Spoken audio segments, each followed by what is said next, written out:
So, hello everyone. Do you hear me? Yes. So, a very warm welcome to this conversation with two key actors, players in what we see here. And a very warm welcome also on behalf of my colleagues, the Migros Museum team, and everyone who was involved in the exhibition, Nadia Schneider-Willen, Tasnim Baghdadi, Mirta Dionaka, Paola Tomaka. We were many. And my name is Yasmin Naderi Afschar. It's a bit of a full circle moment for us to have you here. At the very beginning of what is now this exhibition, which is also the largest presentation of the Disobedience as an exhibition to date, was a long process of conversations. Raqs Media Collective shaped the exhibition theme, Canopy for Broken Time, and introduced the Shamianas and canopies as the structuring element of the exhibition. Marco edited, selected the films and the chapters, Marco and his team, and all of us spent quite a bit of time to think about how to bring these 50 films, 3 works from the collection, plus the Shamianas, Canopy works into the space and to make an exhibition with that. And now, 2 months after the opening, we had a lot of conversations, we had a lot of visitors. It's also nice to see that people are spending time in the exhibition. And we also had a few questions and other programs. And I think tonight it would be nice to take some of these questions and reactions and feedbacks and hand it over also to you, while also speaking a bit more generally about the project, how it came about. And yes, so I think that's what we want to do tonight. I will quickly introduce our 2 guests. Marco Scotini is the artistic director of NABA, and after leading its visual arts department since 2004, he's formerly the artistic director of FN Center of Contemporary Art in Milan, and he's currently the head of the exhibition program at Parco Arte Vivente in Turin. He has curated over 300 exhibitions worldwide, which is quite an impressive number, including for biennals such as the Venice, Istanbul, Bangkok, Prague, Yinchuan, and Anren Biennale. And he's the curator, founder of the Disobedience Archive that has been presented internationally since 2005. And Monica Narula is 1/3 of Raqs Media Collective.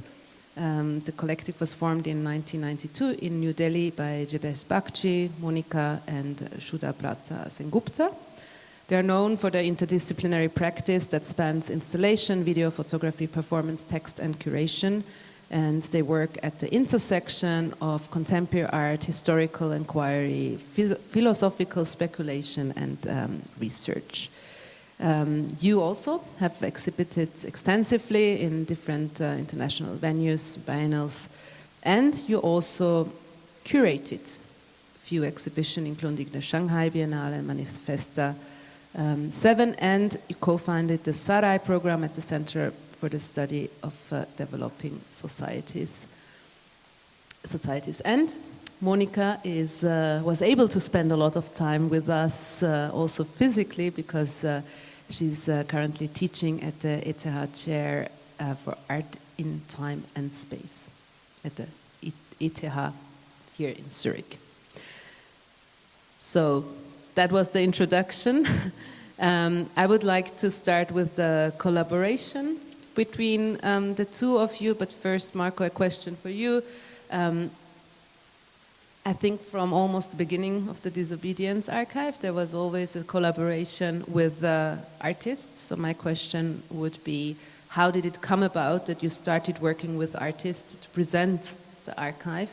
And looking back at these 20 years, how did these respective collaborations also shape the way the archive developed throughout time?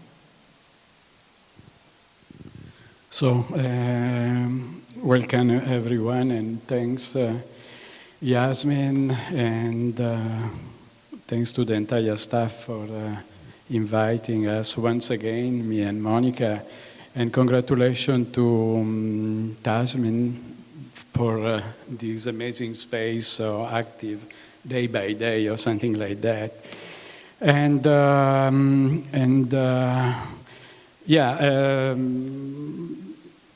when I opened Disobedience Archive in 2005, the first presentation of the archive, I shared the first presentation of the archive with artists who selected other artists, you know, like, concentric rings.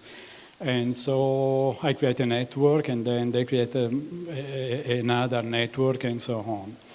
And that was the first step. I opened in Berlin the first edition, and so I was able to gather a lot of materials also at the time, thanks to the collaboration with these artists like Oliver Ressler, Marcello Esposito, Jota Castro, and other collective young, Alterazioni Video, etc. And instead, only in 2007, I decided to involve other artists with another approach, not in relation to my research in filmic material or documentary material connected with the idea of disobedience, but in order to set up the exhibition, because the exhibition was immediately successful, so I received 2 months after another invitation in the Sala de Arte Público Siqueiros in Mexico, when part of a Manifesta Foundation, a seminar in St. Petersburg, but so I was really active immediately. And so I felt the necessity to have also a particular space, when you spoke about the archive, as Derrida says in Archive Fever, the archive has always an arc. A space, the arca of the archive, the arca of the archivio, in a sort of way. And so also Derrida speaks about an exteriority, a space, a exterior space, something that is, connected with the idea of the storage, of the support, of the warehouse, etc. So the most important aspect of Disobedience Archive is this kind of spatialization of the archive. But not in the definitive way, because I refuse to share the archive. For example, in the digital web, you cannot find the archive, because every time to set up disobedience is to create a prototype of a community. So this time I'm very happy because there is, a community more or less every day, a new community who take part to all the event also for the program, the discursive program. And so at the time was really challenging, to confront myself, not to share my idea with another artist, this kind of artist, not necessarily an activist, but someone dealing with the idea of encyclopedia, taxonomy, or the idea of an order, a possible order, and to give to the material, And so it was really challenging. The first one was Eric Beltran from Mexico. It was in the occasion of the invitation from the Migros Museum. And so for the first time, we decided to have an open archive. Because the first proposal by Eric Beltran was to have some cabinets with the video material inside and to select, the material inside the cabinet. But then after a long discussion, I prefer to have an open archive in which you can immediately see everything, and then you can select the material. And so there were a lot of, proposal in this more than 20 years of Disobedience Archive. And the last was the one you are part at the moment. And in this case, the connection with Monica in particular and with the Raqs Media Collective was immediate. No, without mediation. But I remember very well Raqs Media Collective was part of, a book by Whitechapel Gallery, The Archive was the title. And at the same time, we can say that we can share a precise idea of the time. And so, every time there is a new shape of the archive, but also in relation to the selection of the material, in relation to the editing of the material, but especially also in relation to the shape of this arc of the archive. And how was it? When I was reading your bio, I think it became very clear that you are active in many different fields. You get a lot of different invitations, and I guess not only like the classical one to show a work in this and that exhibition. But still, I could imagine that this is a very particular request of, you put it very nicely, I think, about like inhabiting the Disobedience Archive, but, entering this dialogue with this, large project. It's been existing over 20 years. There have been many different collaborations. So for me, it would be also interesting if you kind of go back what you thought about that invitation, and then of course also how you kind of approached it, because I think in the beginning it was really like diving into the material and like kind of working on this connection, actually, what you were just saying about the time and the archive. I knew about the Disobedience Archive. I had never experienced it. I had never experienced it physically. So in that sense, one can only know of it from a distance. As you said, you have to be in it.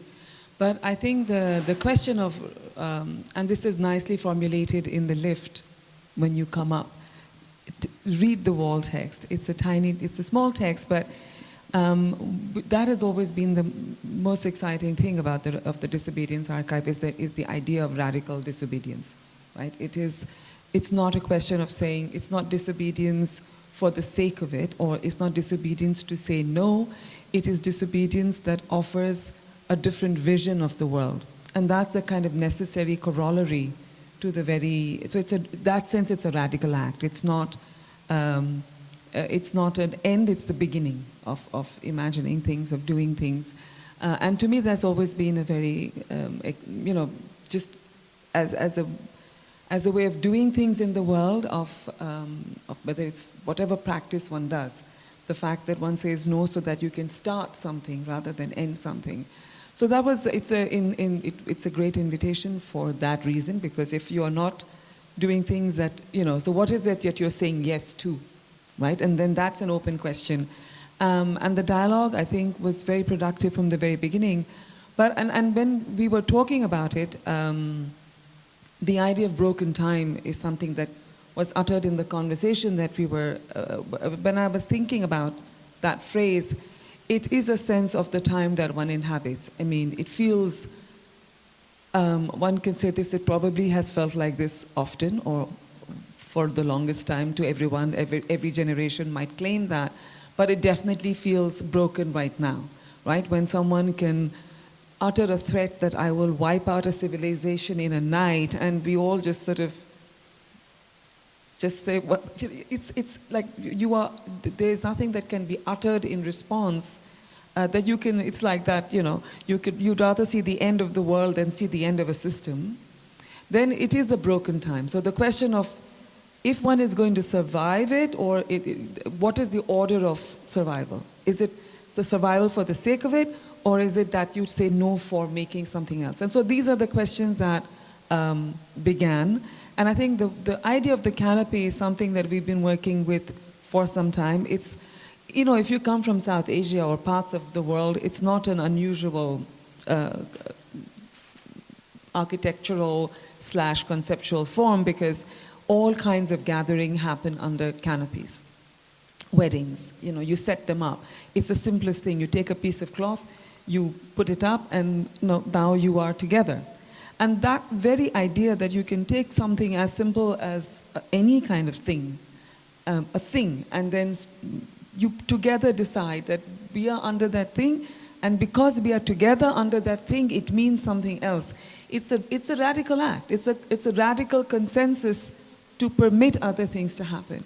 And so it's something we've been working with for some time, and especially in Delhi, I think weddings, of course, but and other kinds of mournings and all of those things happen. But we do have in the last few years some very important protests that have been happening, and so that was also very fresh in my memory against the Citizenship Amendment Act in India about who can be a citizen, who can't, for example. So all of these things were kind of churning, but I think for us the idea of saying what is disobedience, what are we being disobedient to, what are we being disobedient for, and then what is the kind of welcome that one can offer, right?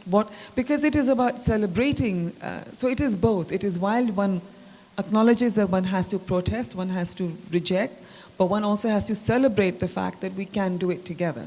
So that was an important register for us from the very beginning. And sort of thinking on the quality of time, the qualia of time shared as being different from the qualia of time alone, as being different to the qualia of time in another space. These are things that we pay a lot of attention to. What is this, and also what is the sensation of thought and, of the ideas that you are part of. So, and the ideas have affect too. They have bodily responses. I strongly believe that it's not a segregation one can make. So when one is arguing for something, you're doing this also with your body and in your body. And so this was also part of how one thought about creating space for being together. And maybe Marco, you touched upon it very quickly, but the notion of time, and it has also to do, of course, with the question of the archive and how you understand it, or like also how you oppose the traditional idea and concept of the archive. This comes with a reflection on the notion of time that maybe comes a bit from another angle, but I think here we also have this kind of connection points. If you want to say something about time in relation to your work with Disobedience Archive. Yeah. But as I said, Monica, before, how we can share the space of disobedience and how we can inhabit the space of disobedience is one of the most important questions in relation to the presentation each time of the archive. Because, as I said this before, you cannot find this archive, in the website. No? There is no website for Disobedience Archive, so every time you need a space to share. And this spatialization of the space is something, really connected with, the idea of time of disobedience, because there are a lot of layers in the concept of time in Disobedience Archive, because of course there is an archive, so everyone can understand that is an archive deals with the time, but usually we think is dealing with the past, but it's not our case. And so the times we can say, or we can speak the time in relation to Disobedience Archive at different levels. And one is connected with this idea of an open archive, because in this case you can see not one work after another, but one work, close to the other in an horizontal way. And so there is, the classical linearity of the time you can find in the concept of the modernist concept of time, in which you have the past, the present, and the future. No? Disobedience started against this notion of time, because this notion of time is closely connected to the idea of history. But from my point of view, the history as a patriarchal construction and a powerful construction that, I mean, is not anymore part of our way to approach, the reality at all. No? Also because we know, especially after the 70s, a lot of minorities in the real wave, not only minorities, but let's think to the feminist movement. No? It was not part of the official history. It was not included in the monologue of the patriarchal vertical history.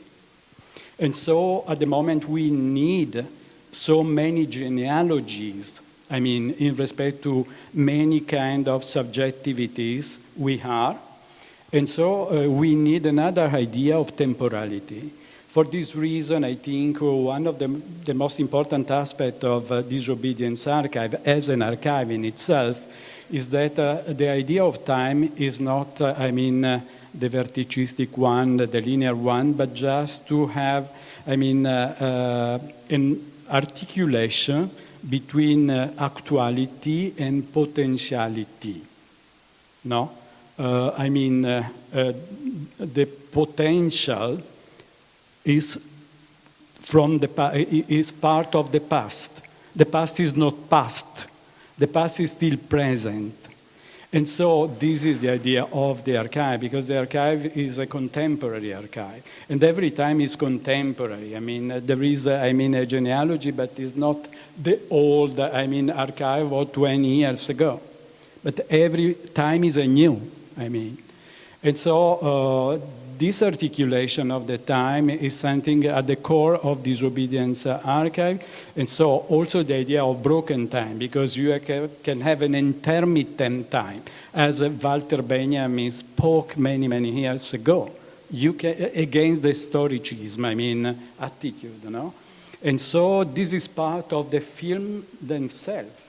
A lot of film are part of this, or share this idea of temporality. For this reason, I wanted to open this version of Disobedience with Archives in Revolt, also because each film in that section is an archive in itself.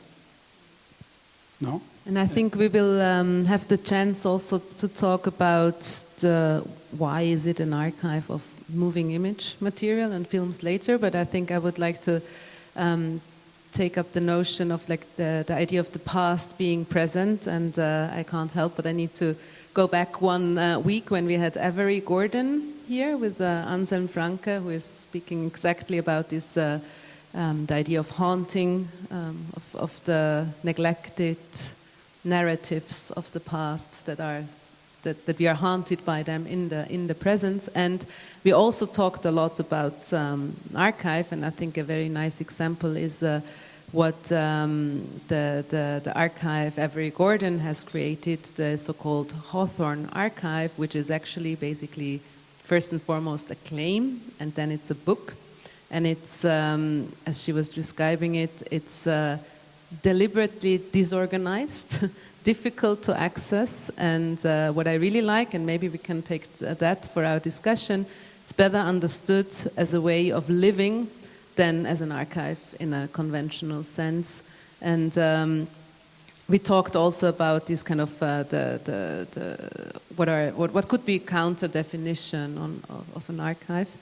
And Monica, you just mentioned also that the archive or archiving is also quite present in your practice, but yeah, maybe less as sometimes, of course, also as a source, but maybe also as a method. So can you talk a bit about how you, or like now also referring to the Whitechapel book on archives, so how would you position your practice in there? I asked also what kind of archivist she is. which is of course quite an unconventional one, and maybe I can ask you this question as well. A slightly unfair one. I do not remember what essay we wrote in the book. It was a long time ago. But I think the question of the archive, we use the word in the studio sometimes of the an archive, right? An archive that cannot be formed. When we were running Sarai, we were trying to create an archive, and we were making this distinction between a collection and an archive, and what is the what is the intention, right? An archive is about the intention. And I think what I really like about the Disobedience Archive, in it, the way you formulate it also, is it's the intention that it's really not about it's about the fact that you have to think of the world in certain terms, and then you can call it what you want. An archive is a good portmanteau term for that, because it permits you to say, this intention now becomes clear by phrasing it in that way. The an archival impulse is one that acknowledges it from another angle, I would say. For us, there's a work that we did some years ago, which is, we took from the archive, from the UCL archive in London, we took the handprint of a man. In 1848 he had done that, of a Bengali peasant.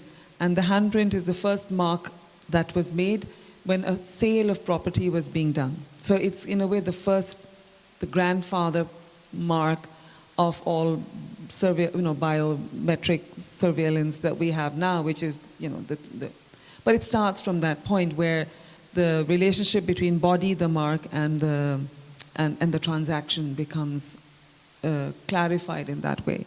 And what we decided to do was to animate the hand so it starts to count, and it's now counting to infinity, right? Because each time you play it, it plays in a loop, and you basically, the hand, which is the handprint, it always keeps doing this, which is how we count in at least in North India. You don't count your fingers first, you count by the knuckles. So that's what it's doing. And in a way, it's basically arguing that you cannot, it's the counter argument to what the intention is. You cannot reduce the person to the mark.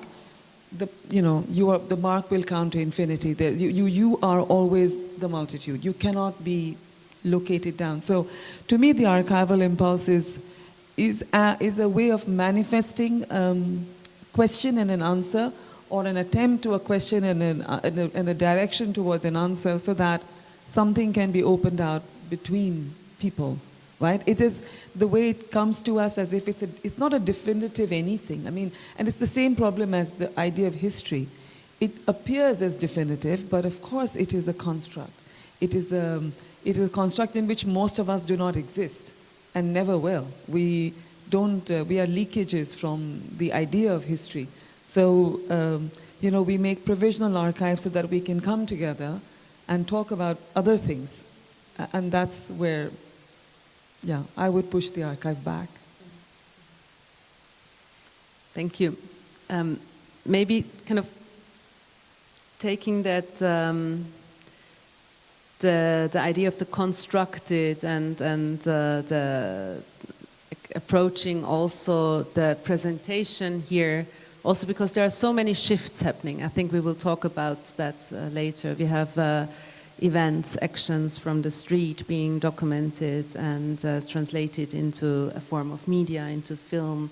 It's brought into this kind of counter-archive situation. We have, again, actions that might go from the inside to the public sphere. So there is a lot of... and then we have like these different existences and editions of the archives. So what I would like to talk is about these shifts on the one hand side, but then also about the context. So that would be a question for you, Marco, in the beginning. So you've been showing the archive in many, many different contexts. And so first, the question is, how is each and every presentation not only reacting to the time we live in globally, but also to the actual context it's shown? So like a very straightforward question also for this exhibition. So how did you choose the films, and how did you decide it for these chapters, and does it have anything to do with the reality we are here, the fact that we are here in a museum, like contemporary art museum in Zurich, in Switzerland? So can you talk a bit about how you react on the context, because it was also it was one of those questions that came up many times. Yeah, every time there is a different contextualization, of course, and in respect to the setting up of the archive, and of course it depends, no? Because it depends also from the context, of course, but for example, I am planning an upcoming exhibition presentation of Disobedience Archive for the Slovak Republic. In that case, of course, Disobedience will focus mostly in relation to, situation and filmmakers and film director or artists from the former Eastern Europe. So. Recently, Disobedience was in Mexico, and also in that case, there was a research in respect to, the context, and especially in Mexico, there were some root of Disobedience Archive, especially connected with the Zapatista movement, that was one of the inspiring, idea on the back of the birth of Disobedience Archive. In the case of Disobedience Archive in Zurich, of course, there was not a particular, context, no? Or better, the context is the one of neoliberal cities, Western cities, no? The same happened for the Venice Biennial, for example. Also, in that case, it is not possible to, to measure a context, a precise context in relation, to Venice, or in relation to the Italian scene. So, for this reason, in that case of the Venice Biennial, I decided to have this zoetrope, that is a device, of the press cinema. And in this case, together with Monica and Raqs, we decided to have this idea of a broken time. No, in that case was, a sort of centrifugal space, but really connected with the idea of movement. In this case, instead, the idea is the connection with the idea of a time. And so I think, in which way we can measure a context, we can share a context, is a very complex question, because, it depends what does it mean with context, And so, of course, in this case, it was something probably Monica can say the same, because also they decided to have, the Shamiana. Of course, the idea was to share the space. In the case of, Disobedience in Venice Biennial, there was, the idea to share some idea of the main exhibition connected with the idea of gender and connected with the idea of migration. Also, in this case, of course, we started talking about some, topics of the different sections, and. But also, Disobedience is not a traditional show. What I said before in relation to the idea of an itinerary, of the idea of a time, is not connected in the case of Disobedience with the other exhibition in which you have one room after another, no?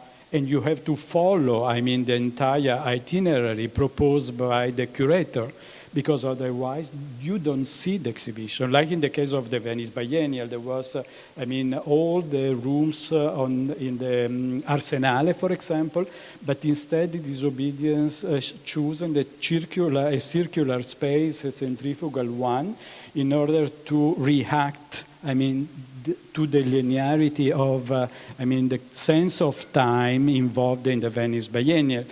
But in this case also, the idea of inhabit the space of disobedience is connected with that the audience can select something. It's not absolutely important to follow one film after the other in order to have an idea of the archive. It's important just to watch one material, that is enough, because there is not, this kind of sequence in which one image or one film follows the other. And so it's important to have, to select something from the side of the audience, and to create also, not to share an exhibition, but to create also their own exhibition in a sort of way. Monica, you wanted to add something? I was remembering that moment when we were having this conversation sitting in another room in the museum, and it's a really interesting question, because if you look at it, in some ways, so much of the work that you will see because in the global south, you have moments where people are protagonists, or in a moment, there are enough moments where you have to sort of grab the moment and express yourself, right? We have moments of protest, you have moments of crisis, you have things that get performed in terms of the street. So you can also say, but then so much of the archive is from the global south. And what is you're showing it in a European city, what does that mean? But that is why it was very important to sort of talk about the idea of broken time for me. Because it's not a question of this is not a geographical question. The world is a connected place, right? We know that historically. As a matter of fact, the news tells us this right now. And yet, when it comes to sort of apportioning the world in the way we live it, we still try and say that, oh, this moment and this place is not that moment, and this it's not this. We are in a different time, and that is a different time, because that is a different place. And it was important for me, and when we were in discussion, that this is precisely what Bien is trying to break. That it's not a question of geography, it is a question of what is the time that is shared. And the time that is shared, that we are all living in right now, is a broken time. And so it was about shifting the register into it's not about immersion, it's about acknowledgement of what is it that's truly shared. And so if you want to share a meeting space, if you want to share a canopy, then the canopy of the sky is already sharing with you that this time needs all of us to look at it and not apportion it in terms of place, at least. I think that's also the reason why it's broken time and not the plural. That's also a discussion we had quite extensively. Thank you very much for that. And I think I would still like to come back on that question to you, Marco, because it was also a question we were asked several times.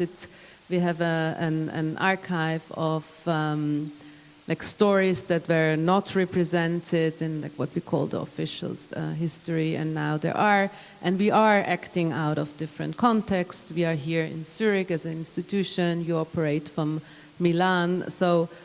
A question that we were asked is how you account and also perhaps try to bridge the distance between your own position, your team's position, and the people's position, the struggles, the position of the struggles that are presented in the films you select. So how do you bridge the fact that the archive is speaking about experiences that you have not, you don't have, you don't share. So can you talk a bit about that, also question of selection, that question also of power when it comes to choose the stories that were not told before. So.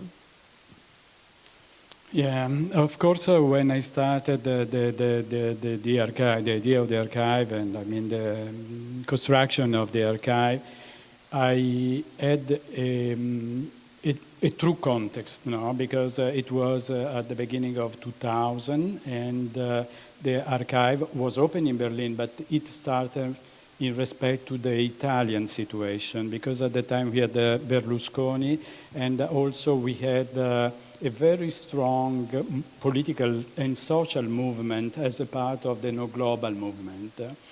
And so for me it was possible to be part, of course, of the events. And also the idea of the archive started immediately after 2001, because I started in 2004 the archive. And 2001 was, the most severe repression of the movement in Genoa, no? And so it appeared at the time as it was the end of the movement in a sort of way. And so I started to think, but the movement is so important, how we can keep, the grammar, the action, how we can learn from this activity, or we can reimagine the politics, contemporary politics, starting from that event. And so the idea was, really connected with that, background that was an Italian one, but of course, starting from the first edition, it was, a very huge openness, in respect to the rest of the world. As I said before, the experience of the archives is always, an experience of strong collaboration with a lot of people, activists, artists, film director, filmmaker, etc. And so you have to be part, because otherwise they don't accept. Because every time I have to not inform it, but to ask the permission to each one of the artists involved not to be part of the show. And so if they accept it, so fine, but they cannot accept or they cannot share. It depends from the context. It happened, for example, with two artists in respect to the Istanbul Biennial. No? And so, there is this kind of, participation in a different scale, of course. And also the idea at the beginning was in which way we can, record an event that is a temporary one, but at the same time also how we can have an alternative politics to the one we received from the idea of modernity. Because, of course, the idea of politics involved in the idea of disobedience is not the same. You can find the idea of the party, of the people, of trade union, etc., that you received from the modernity. And so, in that case, you have a lot of staff material or form of organization, but not in the case of the uprising, no? That are ephemeral events in the form of association that you can find every time. And so, the question how we can, compare one event to the other, how we can find a grammar, no? Of this kind of action was the starting point. So in this case, I think you don't need to burn your hand before in order to understand that the fire is burning. If you are to keep to that, no? So it's part of our wide knowledge, no? And we have to share in order. Also because when I started, of course, the majority of the material was from the Western world. Also because the idea of disobedience was really connected with our tradition. In this case, the idea was not about civil disobedience, for example, Hannah Arendt, but radical and social disobedience, more connected with the Italian radical thought. A lot of friends like Maurizio Lazzarato, Paolo Virno, Toni Negri at the time were really active, and they were, part of this approach, theoretical, but also, practical, logistical approach. And so, of course, the idea was to have this wide, interpretation of the disobedience, but immediately after, everywhere in the world, I mean, in Singapore, I discovered a similar attitude. In Africa, I mean, the same context, etc., etc. So you can have an idea that we can share this idea, the same idea at the moment with the rest of the world. For example, it was impossible to think about disobedience during the 70s in the Soviet Union, under Soviet Union. No, or like in China, for example, no, or better, we know some episode. One is a part of one being filmed, and so this is, I mean, my idea in respect to the gather of this heterogeneous material.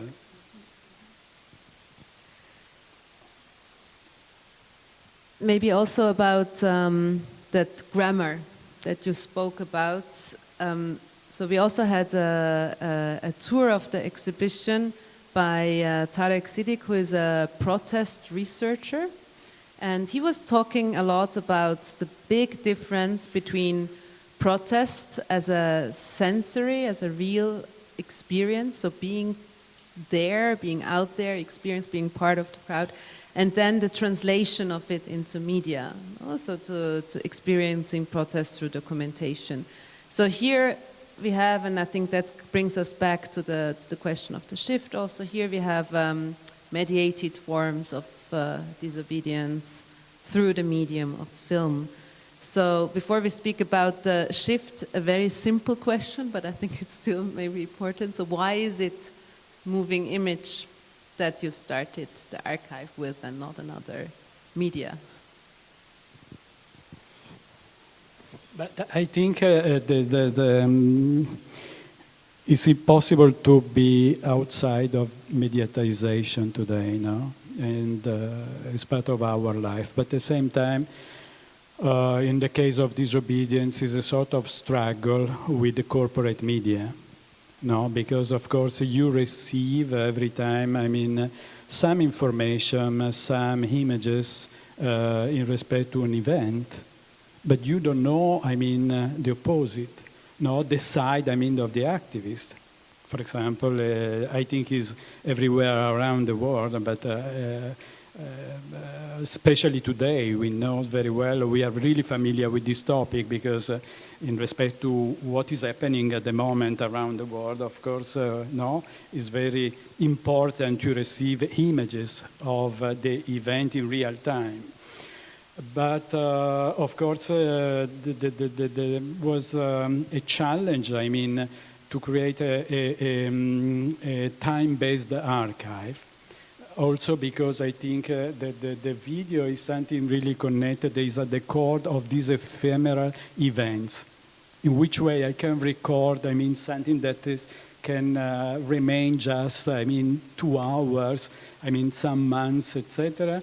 But at the same time, of course, it was, it still is, I mean, the will in order to set up a counter history, no?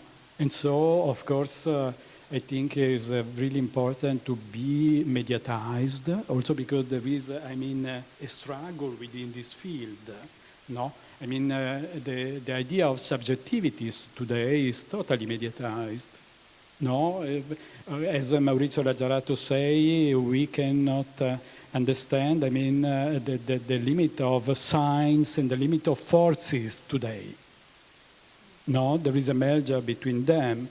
And so I think that is one of the reasons I started with this idea. Also because, especially in Italy, there was this videotepismo during the 70s, was a sort of video terrorism in order to record, I mean, the struggle, the social struggles during that important moment in Italy. But that was totally improvised. But also there is one more reason on the back, because when I started Disobedience within, I mean, the movement of movement, within the global movement, after immediately Seattle, there was the starting of this indie media movement, no? The indie media movement was, I mean, an idea in relation to, I mean, the recording in a direct way of the historical phenomenon in order to rewrite the history in a different, through the images. No? And so in the media, this idea of independent media center that started in Seattle, but then became, a proliferation in all the countries connected with the global movement, was something really impressive at the moment. And now we have to deal with the archive of these movements. And Monica, trying to bridge that also to your practice. I mean, you were also speaking in another context about the camera becoming some sort of a weapon also. So, and you were talking also about the Shamianas as a place of protest. But again, here we have that kind of translation, not into media, but we have it from a public sphere use, from an everyday use, from a direct take on it to a translation where it's there is more of a symbolic dimension to it, of course. Can you talk a bit about that shift of the shift that happens in these kind of translations or the changing the again context? I think the question of translation is actually a very profound one, right? Because how you express something, when you're talking about something like protest, it is a translation from an intensity that reaches a point where it needs to find another language, right? Because that language has not worked, so it needs to find another language. I mean, right now in Delhi, we've been having, the question of translation is one of where you say that the modality that you have considered acceptable, or you could say from everything, like linguistic translation, I'm just talking about the language of the street or the language of the body in the street is different, right? And that question is one that one researches, one thinks about, one documents, one interprets, one writes about, all of this so that you can translate it back into your own understanding for yourself, right? So this is a kind of, not a recursion, but definitely a loop that needs to be sustained so that you can take in to put out again. And I mean, when we were, you talked about how we had studied Sarai, but we ran this place for interdisciplinary research and practice. And some of the work was looking at how the media and the urban were constantly affecting each other, and the language of the urban was being transformed by the language of the media and vice versa. So it's a kind of older kind of question. The symbolic is always present. When we pay attention to it is, I think, when it becomes of interest. When we pay attention and why we pay attention to the symbolic in the register that we think we can translate. At this moment, this translation works for me. At this moment, I can see this piece of fabric, or as we have done, translated it into electric signal, or translated it into acrylic, or translated it into embroidery, or translated it into conversation or carpet. All of these things are translation because you're saying at this moment, the symbolic register I am willing to be attentive to. And so that moment of translation is actually an awareness of where you are at that time and where you want to go. And that's, I think, the interesting thing about the symbolic, what is the order of the translation and how far we are willing to translate and be translated ourselves by the shared experience of it. Thank you, that's very nice. And that's maybe also a place to learn about how to deal with the media representations and different kind of representations. I think that's the moment also to open the conversation to our guests and their questions for Monica and Marco. I think we will use my mic for that.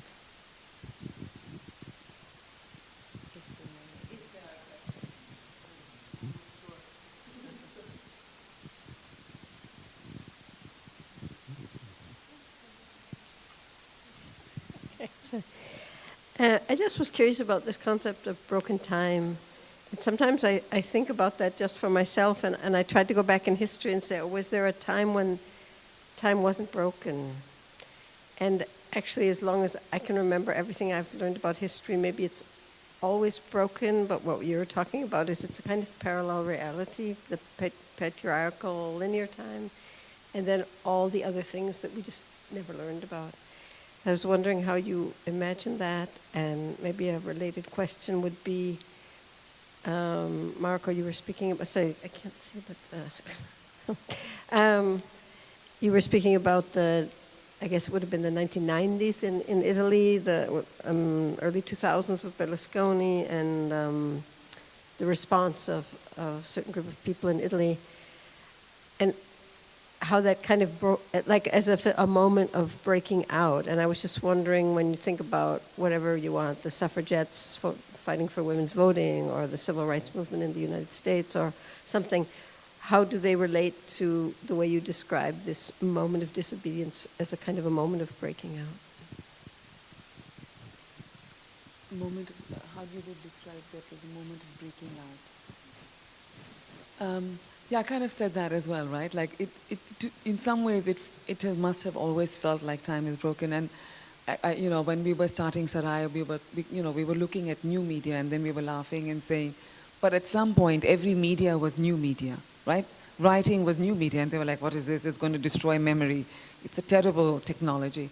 And so this question of, it's perhaps not the facticity of it, it is the experience of it that one is talking about, right? And how, and the amplitude of the experience of it. So it's not, I agree that that's, you know, at some point, at every point it might feel like, well, times are troubling, times are challenging, I don't quite know how to navigate things, and you know, it depends on, a lot depends on where, when, and how you are. And that, I think, is also the part of the idea, is that, like, one of the critiques of, say, the Handmaid's Tale, which was, oh, we're talking about a story about female body being used for reproduction, but then people would say, and have argued, that the slave's body has always been used in that way, right? Or sometimes in world-building speculative novels, dystopia is imagined as a time of no electricity, no water, no running water. Yeah, wait a minute. So much of the world lives with that already. So where you are, when you are, and how you experience something, and that was the reason for thinking about here now, and saying let us match the time that we are in, and not keep it, and not pretend that it is, or be attentive to the fact that it is a shared time. So by calling it, and then we had a discussion as well, should it be broken times? And I was very like, no, it has to be singular, because it has to acknowledge that it is a durational, amplitudinal, my experience, but my as in all of my experience, not just my individual experience. What is the idea of broken time for me? No, it was about the 90s,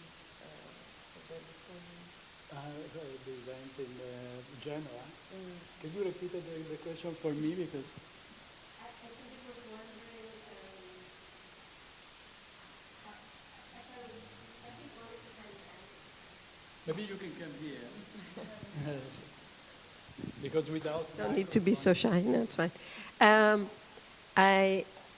I was just curious about the language one uses. I think Monica responded to that, is how we speak about at this moment that I thought you were implying around the probably 1990s, early 2000s with Berlusconi, and what was happening in Italy as a response to that.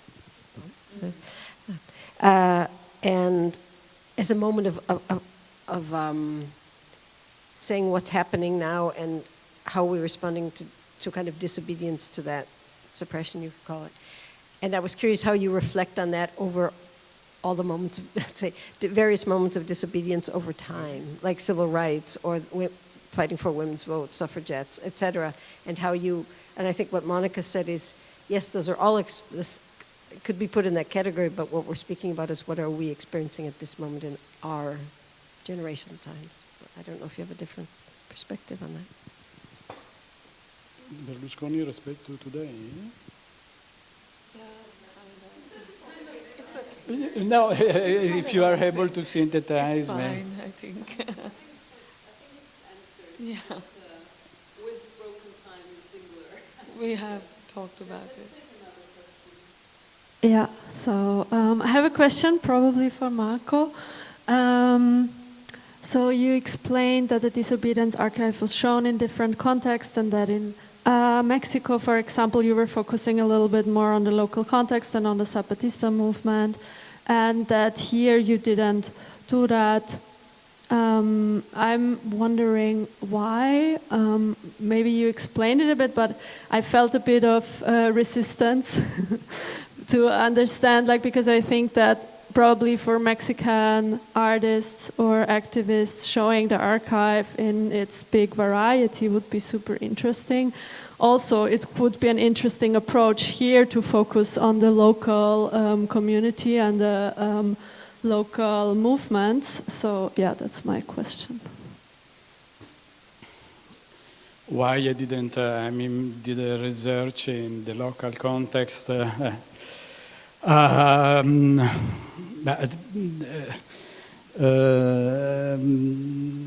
don't know, maybe I can start, but there are also reason of time, and I mean, we didn't have enough time in order to do this kind of research, and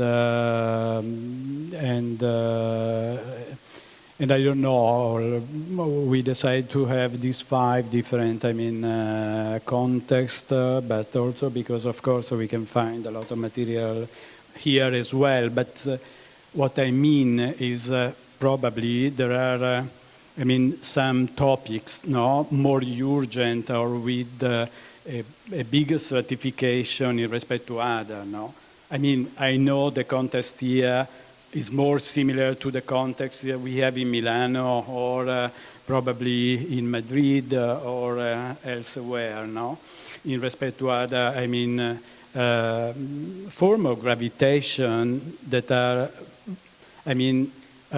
really important topics in respect to the archive, And this is a very simple, explanation, but what happened here now, instead to make research, because you imagine that the context more or less is similar to my context or to other Western contexts, or why there is no material from US, for example, in this moment there are, but of course it's not, connected just with an idea of documentation, because each material is really connected with an authorship in a sort of way, is made just from artists, a filmmaker, and the selection of the material is following a very long process every time.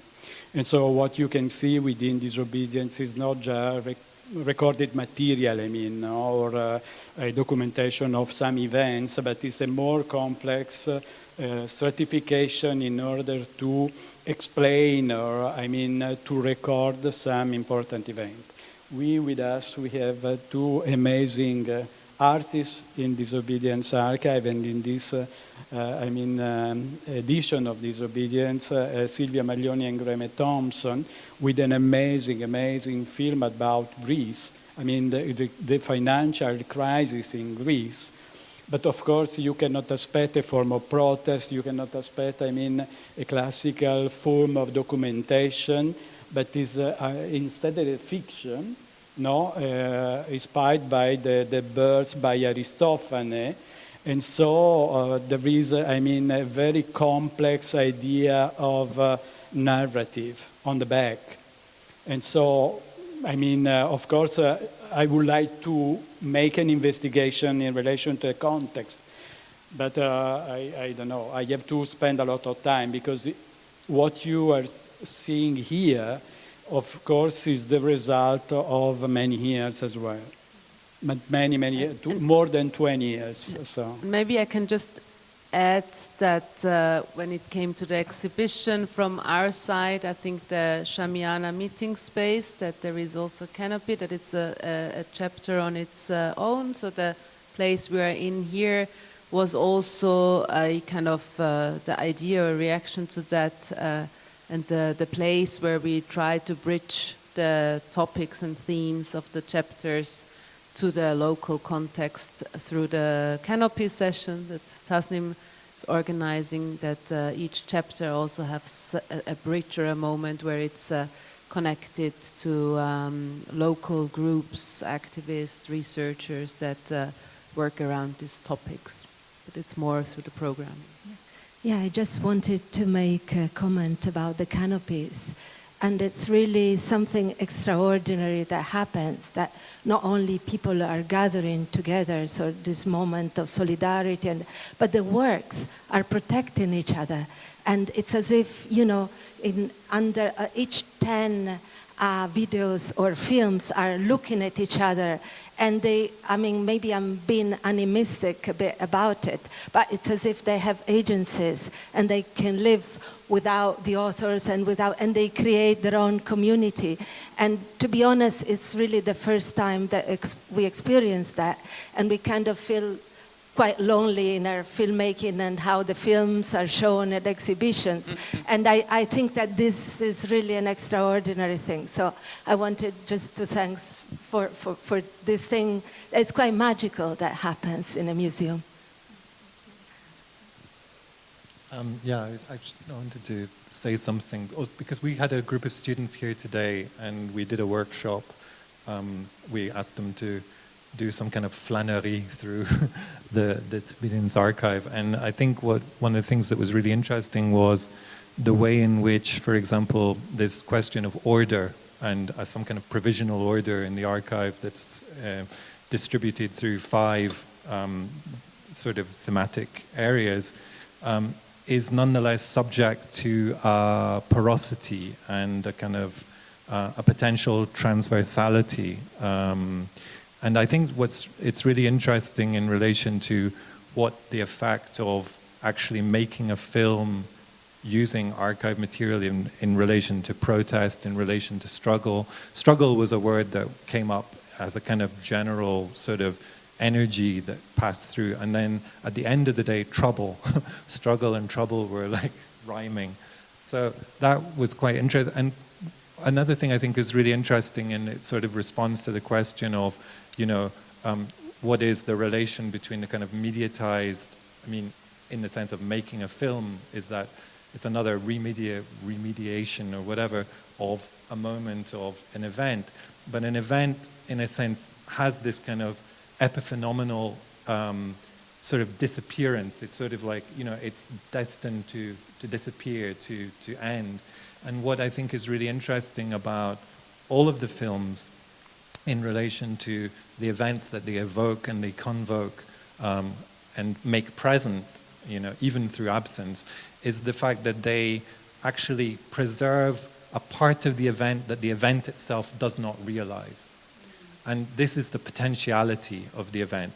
And it makes possible a conversation between films, both within the thematic areas, like, for example, we could take the Parco Lambro of Alberto Griffi and the Giulia and Pia Atelier Impopulaire's film about the roots of the black, the Afro-American radical tradition.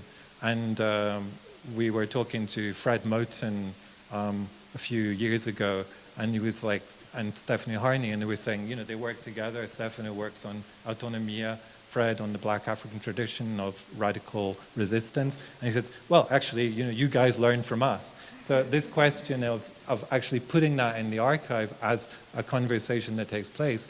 But then the question is the porosity that goes across the different thematic areas and permits these conversations to, you know, exist between different struggles. So that's this intersectionality aspect. So maybe if you could talk to the question of intersectionality and how that, you know, how that becomes a kind of subtending theme in the Disobedience Archive, despite the fact that it's divided into separate areas between, for example, diasporic activism and insurgent communities. There is, you know, the coming community and the diasporic activist idea. Yeah, of course, the title of each section could be considered conventional, you know, at the time, because Of course, this idea of intersectionality you mentioned is part of the entire archive. No? That for each film, for each material, there are really many, many layers. And this is the most important aspect, and I think. And so many times they overlap, no? And that is amazing because you cannot have, I mean, a section, the other section, or the other section, but it's a common ground, really. And I mean, the people can perceive this common ground. And for this reason, I mean, there is not, an itinerary, no, that you have to follow. And for this reason, I mean, you can move yourself between, and at the same time to spend, I don't know how much time for each one, or for some of them, or, the alchemic process on the back, the selection of each film is a very, long process, you know. As you mentioned, Alberto Griffi. Alberto Griffi, for me, is the starting point. It was the starting point of this archive. I had a long conversation with him. But of course, this idea to disobey not only, in the content of the film, but to disobey as a film director. Not to refuse to be the director of a film. No, and to handle, the camera to all the participants in the uprising is an amazing aspect. But at the same time, the will to not conclude the film, as to leave the film as an open film, as a multiple film. Of course, this is the idea on the back of Disobedience. We have each material, is like a multiple, film in itself. It's an archive in itself from this point of view. And thank you for, your highlight, because absolutely connected with all the film of Disobedience. Thank you very much. I think talking about where it started is the point where we end the conversation today. Marco, and there was one question left. Okay, sorry. Sorry, it's a short one. Please. Thank you very much. And we talked about the curation and of the archive and the selection, but you also mentioned the editing of the material, and I was wondering what this means, because I'm not from this field. Yeah, so. The editing of the material, the montage of what we just spoke about, no? How we can create, a gut of this material, in which way they can communicate between them, in which way each section can communicate with the other, in which way each person, viewer, can communicate with the film. No? And of course, this is totally different in respect, or alternative in respect to the way we are very familiar with. No? Especially now, because before there was the cinema theater, and just was a monocanal, view. But today we have this device, or the PC, etc. And of course you can have just a totally different, and I have to confess, one more patriarchal approach to the material. The idea of disobedience starts from, this idea of freedom in respect to our possibility to select the material within the library, the archive, and also how much time we want to spend with each material. Now, there is, one of the questions I received from the beginning was, in which way we can see this exhibition? We have not 1 week in order to spend, but that is a misplaced question, because you can use this material like a toolkit, but it's up to you. And this is, for me, it's something really connected with the disobedience, phenomenon. Thank you. So, thank you. Monica and Marco are still around, so if there are other questions, you can also discuss them in a bit of a different setting. So thank you very much for your time, for coming back again after this break. And thank you very much, and good evening to everyone. Thank you.